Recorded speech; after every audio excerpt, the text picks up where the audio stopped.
Okay, this is my third attempt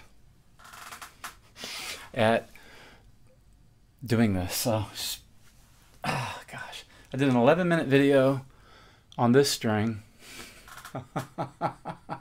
with my mic was the wrong mic was selected, so that was a silent piece of video that I did there on that one. I'm trying to get the glare off of this thing. Let me see something. Oh, and also I'm in the middle of a, oh, can I get the glare off of this thing? Also having a pretty crazy back spasm right now. Okay, but the show must go on. So I'm going to try to make this quicker.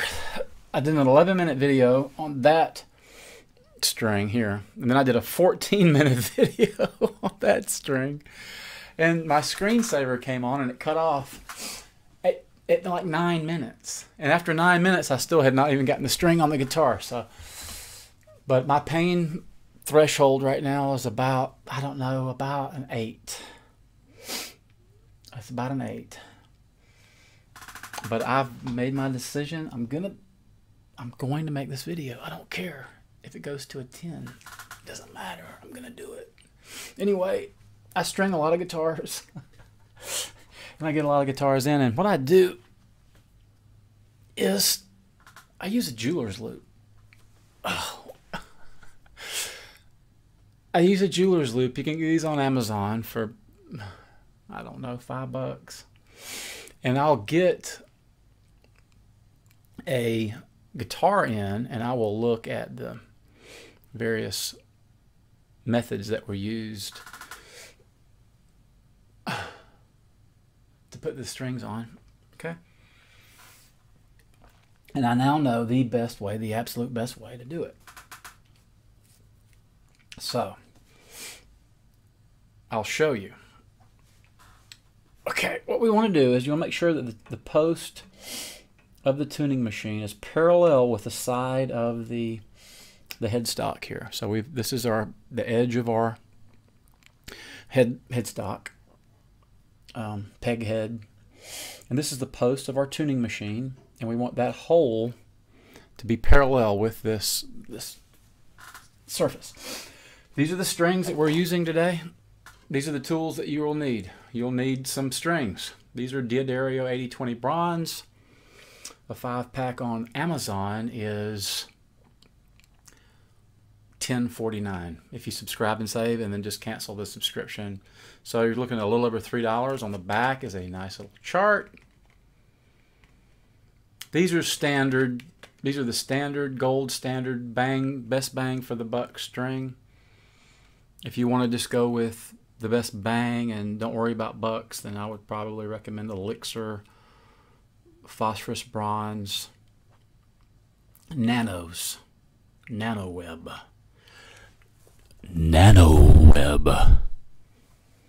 Yes. But for our discussion, we will be using these strings. They're good strings.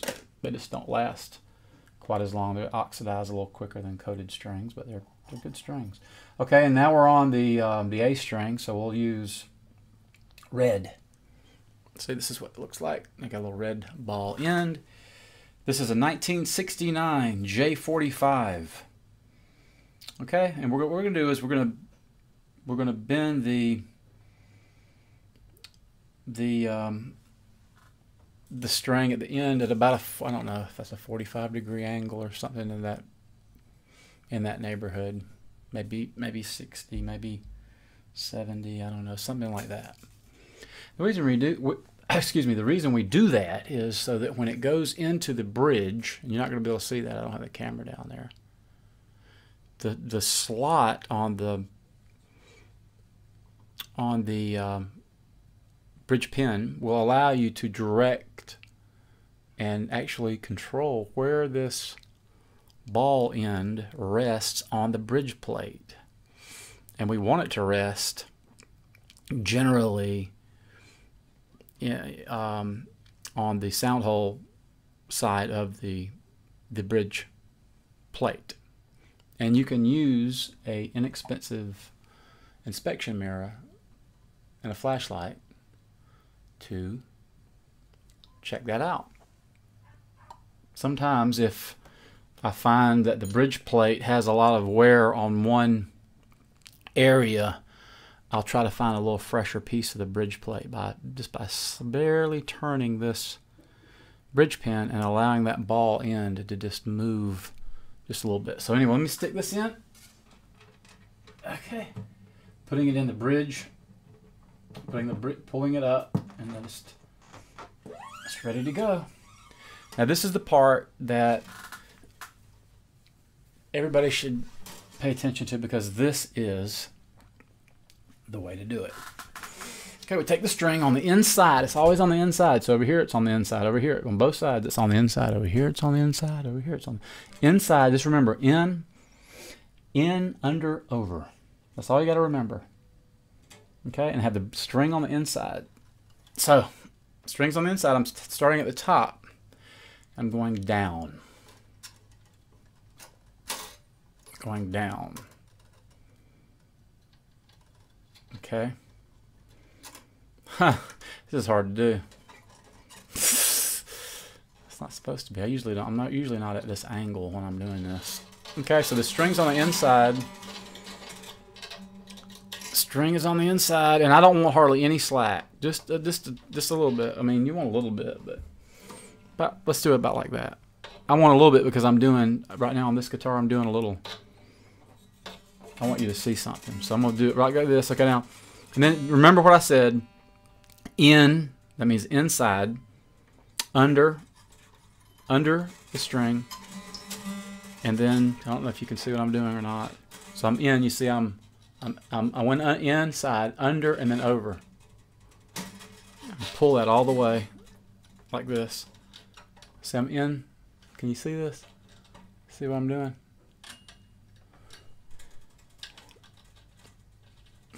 Right, this is critical. So I've got this string coming up from the bridge, going through the post, and then I've got where it comes out. I'm going inside. I'm going to go under. I'm going to go under. See, it's going under and then over, and back out to the outside. And then what you want to do is pull it tight.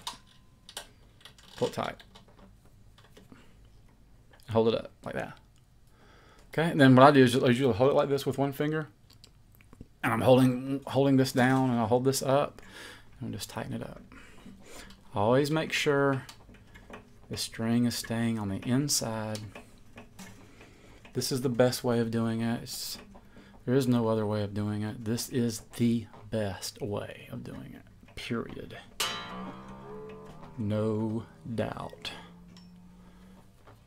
Okay, I'm already at pitch, probably. Oh, don't hit my camera. String, what's wrong with you? I don't know if that's pitch or not, but anyway, it's got a tone. Now cut with, did I tell you about these yet? These are channel lock diagonal cutters. Everybody needs a pair of these. You can use them to remove bridge pins if you're careful and gentle. So you just can get up underneath there and pop it out. Just don't squeeze too hard. Okay, now what I'm going to do is I'm going to show you what that looks like. What you'll have is I'm going to put the jeweler's loop onto my camera and show you what that looks like on another string that's a little easier to get to. And what you'll see here, hopefully I've got a good angle. I can't tell for sure, but I think that will show you what I'm trying to show you. What you're trying to achieve is the end of the string that comes out of the post of the tuning machine where it's cut. You'll see that little cut that I made.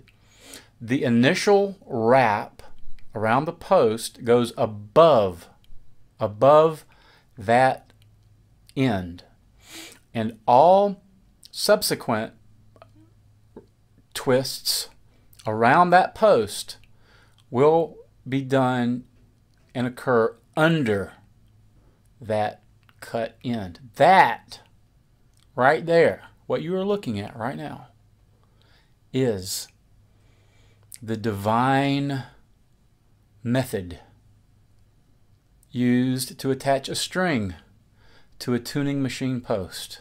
There is no superior way. That is the best way of doing it.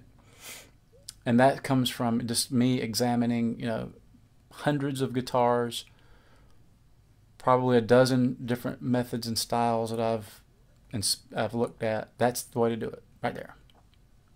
I guess you can see that pretty good. So that concludes the video. Oh shit. Oh. And I'm going to go stretch or something. I don't know. Have a good day, guys, and I hope I covered everything.